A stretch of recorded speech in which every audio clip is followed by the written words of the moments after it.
G'day everyone and welcome back to NS2HD. This is an internal Unknown Worlds Entertainment playtest of the upcoming Build 162. I don't know what its release schedule is, it might even be in your Steam by the time I've uploaded this. So, this is very exciting. Hopefully you'll be playing this very, very soon. This was a very fun little playtest. I'm actually going to upload 2 playtests in a row, this being a first short one, and the second one being a very long, epic, incredible game from the Marine perspective. So this one's a bit of a warm-up act for both my voice, my commentary, and my commentating skills.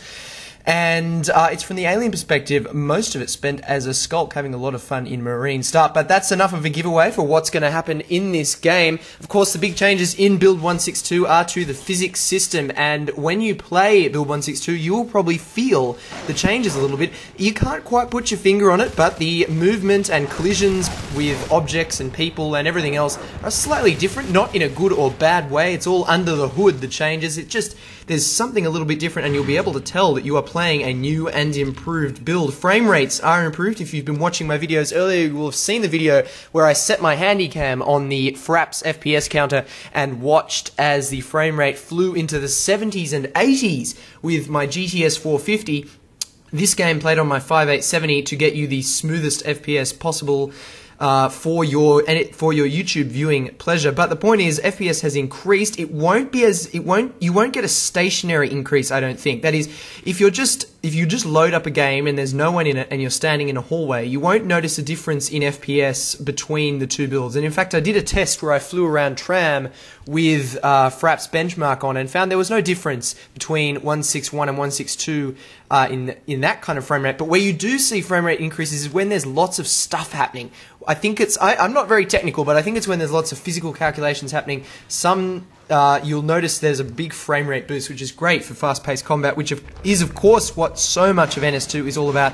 Because there's only 2 people per team in this very small playtest, I just jumped into the command station to quickly drop a harvester and a hive and another harvester.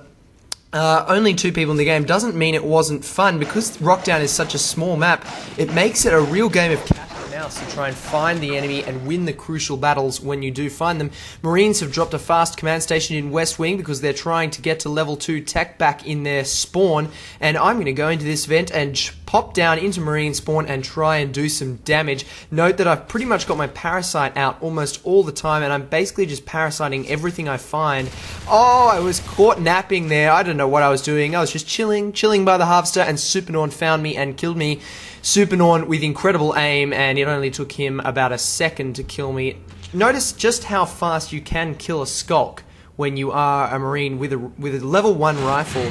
Even without any upgrades, you can still kill them so fast. It's all about aim. And of course, as hit registration improves with every build, it is becoming more and more about how well you can aim and how fast you can kill those skulks. Here I just wanted to show you some of the new venting. I'm not sure if this was in Build 161. If it was, I never showed it off. So just running around some of the new venting in Rockdown, above Auxiliary Node and East Wing, and all the way back to Alien Start. So a huge vent with multiple exits in the roof. I don't know what I was doing there. I couldn't find the exit. There's the exit. You know, I sometimes just get disorientated in 3D games just because you haven't been there before. That's what happened there.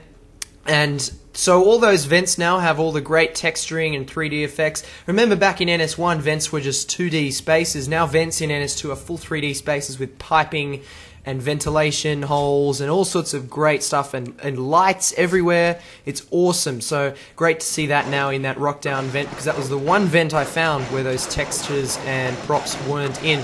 Chewing down the infantry portal, this isn't good for the Marine team at all. We've just killed the infantry portal. There are only 2 Marines on the team though, so this isn't as deadly as it normally would be, because oddly enough, if you've got fewer people on a team, it means you've got a greater chance of killing the skulks and then rebuilding the infantry portal before they can spawn again. So the Marine team actually has a chance to recover this. I think they're both in the command stations at the moment, so they're both in relative safety as the 2 skulks, me included, run around the map trying to find them. Unfortunately for whoever this is, he's got 2 skulks on him now. I'm running under the vent space there to try and disorientate him. It was Supernorn, and then came back to bite him. So going to run back into Marine spawn now to kill the last Marine, because we're hoping that he hasn't been able to build a new infantry portal and we can end the game right now. Coming back to the armory, it's very low on health. Max said it was very low on health, and it was, but there was a Mac preparing it, so I wasn't able to take it down. and Raza kills me as I try to jump up and kill him. Hopefully Max is in there and he might be able to finish off the game for us. What am I doing? Not enough room to evolve in there. You do need to have enough room to evolve. So evolving into a lurk, the lurk is a lot bigger than a skulk, so you need enough space to fit the lurk into. Now that I've selected to evolve out on the static infestation out here, it is working, and note that there is a new evolve progress bar on your egg, so I can see the evolve percentage as it proceeds upwards, which is great because it eliminates that sort of awkward wait when you don't know how long until you pop out into a fade and kill everyone. Especially important when the Marines are actually in the hive room and you need to figure out how long until you spawn so you can actually defend it. So flying in is lurk, going to gas down Marine start. When there's only 2 people on a server like this, it's just deadly to do area denial like this in Marine start, because with only 2 Marines and both of them taking damage, the skulk, which is max at the moment, can go to town on those Marines. So just doing some bombing runs here, practicing my flight as well, and just flying around there, accidentally stalling on that turn. Supernorn complaining about the resources, I think because he just is waiting for the resources to tick up so he can build an infantry portal. So he's just chilling inside the command station, I believe, at the moment, or maybe it's Raza, sorry. And there we go, infantry portal up but not built, so there's still only Raza on the team. Still only Raza alive, and we will kill him now, I think, and that will be GG. So there you go, just a very, very short game, very small game to warm you up for the next game, which is Marine Perspective, and I will upload sometime soon after this one. Thanks a lot for watching, everyone, and I'll see you all soon for more NS2HD videos.